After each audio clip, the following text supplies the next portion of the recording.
नमस्कार. उज्ज्वलाच किचनमध्ये तुमचं मनापासून स्वागत आहे. आषाढ महिना म्हटलं की त्याची सुरुवात होते ती तळणाच्या पदार्थांपासून. त्यातलाच एक पदार्थ म्हणजे गव्हाच्या पिठाच्या गूळ घालून बनविलेल्या कापण्या. बऱ्याचदा ह्या कापण्या वातड होतात किंवा त्या खुसखुशीत होत नाहीत. तर त्यासाठी काही टिप्स लक्षात घेतल्या तर रेसिपी अजिबात चुकणार नाही. तर मग व्हिडिओला सुरुवात करूयात. त्या अगोदर तुम्ही जर चॅनलला आतापर्यंत सबस्क्राईब केलं नसेल तर जरूर सबस्क्राईब करा. त्याचबरोबर एक लाईक नक्की करा.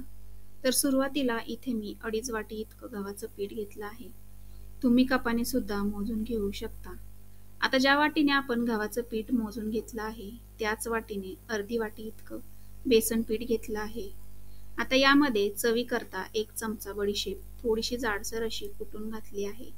त्याचबरोबर अर्धा चमचा वेलची पावडर, अर्धा चमचा सुंठ पावडर, अर्धा चमचा खसखस घातलेला आहे. त्यानंतर चिमूटभर मीठ घातलेलं आहे. चवीकरता यामध्ये कोणतीही पावडर तुम्ही घातली तरी कापण्या ह्या चवीला बनवून छानच तयार होतात. तर घातलेले सगळे जिन्नस हे एकदा व्यवस्थित असे मिक्स करून घेतले आहेत. मिक्स करून झालं की कापण्या मस्त अशा खुसखुशीत होण्याकरता तेलाचं मोहन घालणार आहोत. तर त्यासाठी एका फोडणीच्या भांड्यामध्ये तेलाची जी पळी असते त्याच पळीने 2 पळ्या इतकं तेल चांगलं गरम करून घेतलं आहे. चमच्याने मोजून घेतलं तर साधारणतः 12 ते 13 चमचे तेल तुम्ही इथे घालू शकता. आता हे तापलेलं तेल जे आहे ते या पिठामध्ये घालायचं आहे. सुरुवातीला लगेच हात न घालता एका चमच्याच्या साहाय्याने व्यवस्थित मिक्स करून घेऊयात, जेणेकरून हाताला चटका लागणार नाही. थोडंसं कोमट झालेलं आहे तर आता हाताने व्यवस्थित असं मिक्स करून घेऊया. अगदी पिठाच्या कणाकणाला हे तेलाचं मोहन लागलं पाहिजे इतकं तेल जे आहे ते पिठाला चोळून घेतलं आहे. तर बघू शकता चांगला मुटका होईपर्यंत पीठ हे मिक्स करून घेतलं आहे. असा पिठाचा चांगला मुटका झाला की समजायचं तेलाचं मोहन हे अगदी योग्य आहे, म्हणजेच पदार्थ सुद्धा छान असा खुसखुशीत होणार. तर आता पुढची प्रोसेस करूयात. तर त्यासाठी इथे एका कढईमध्ये ज्या वाटीने आपण पीठ मोजून घेतली होती त्याच वाटीने 1 वाटी इतका गूळ घातला आहे. त्यासोबतच त्याच वाटीने अर्धी वाटी प्रमाणात पाणी घातलेलं आहे. तर इथे आपण फक्त गूळ विरघळेपर्यंत गॅसवर ठेवणार आहोत. एकदम पाक होईपर्यंत नाही ठेवणार आहे. तर बघू शकता गूळ हा पूर्णपणे पाण्यामध्ये विरघळला आहे. आता गुळाचं पाणी पूर्णपणे थंड करून घेऊयात. थंड झालं की पिठामध्ये थोडं थोडं करून घालणार आहोत. तर त्यासाठी गाळणीने गाळून मगच पिठामध्ये घालायचं आहे. म्हणजे मग गुळामध्ये काही कचरा वगैरे असेल तर तो सहज बाजूला होईल. तर सुरुवातीला इथे मी अर्धच पाणी घातलेलं आहे. तर आता हे सगळं मिक्स करून घट्टसर असं पीठ भिजवून घेऊयात. त्यानंतर परत एकदा गुळाचं पाणी घालून मिक्स करून घेतलं आहे. तर बघू शकता शेवटी सगळं पाणी या पिठामध्ये घातलेलं आहे. तर जेवढं गुळाचं आणि पाण्याचं प्रमाण घेतलं होतं ते एकदम परफेक्ट असं होतं. तुम्हाला जर गुळाचं पाणी कमी पडलं असेल तर तुम्ही एक्स्ट्रा गरम पाणी घालू शकता. तर पीठ चांगलं घट्टसर असं मळून झालेलं आहे. तर 5 ते 10 मिनिटं बाजूला ठेवून देऊयात.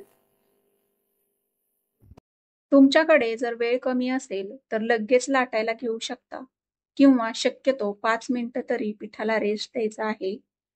तर आता आपण लाटून घेऊयात. त्यासाठी पुन्हा एकदा पोळपाटावर मळून घेतलं आणि सुरीच्या साहाय्याने समान 4 भाग करून घेतले आहेत. त्यातलाच एक पिठाचा गोळा घेऊन लाटून घेणार आहे. लाटताना सगळ्या बाजूने एकसारखं जाडसर लाटणार आहोत.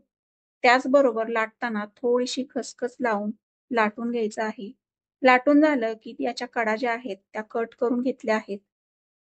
तुम्हाला जर कडक कापण्या आवडत असतील तर तुम्ही एकदम पातळ लाटू शकता, ज्यामुळे कापण्या कडक होतील.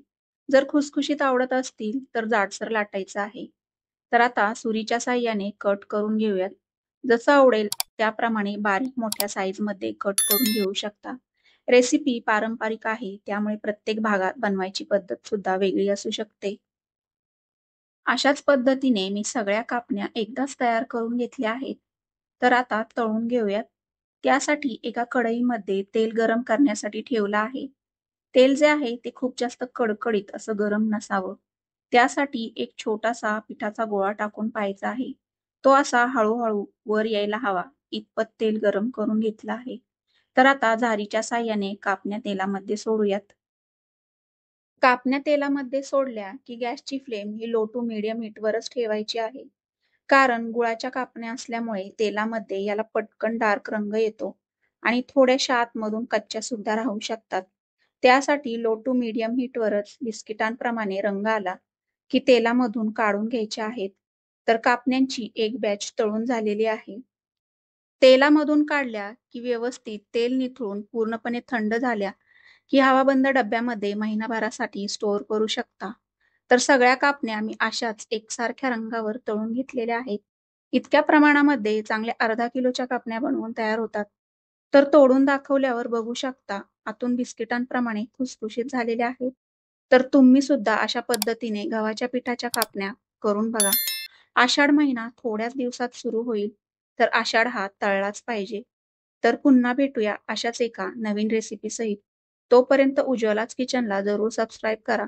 त्याचबरोबर व्हिडिओला लाईक, सबस्क्राईब नक्की करा. धन्यवाद.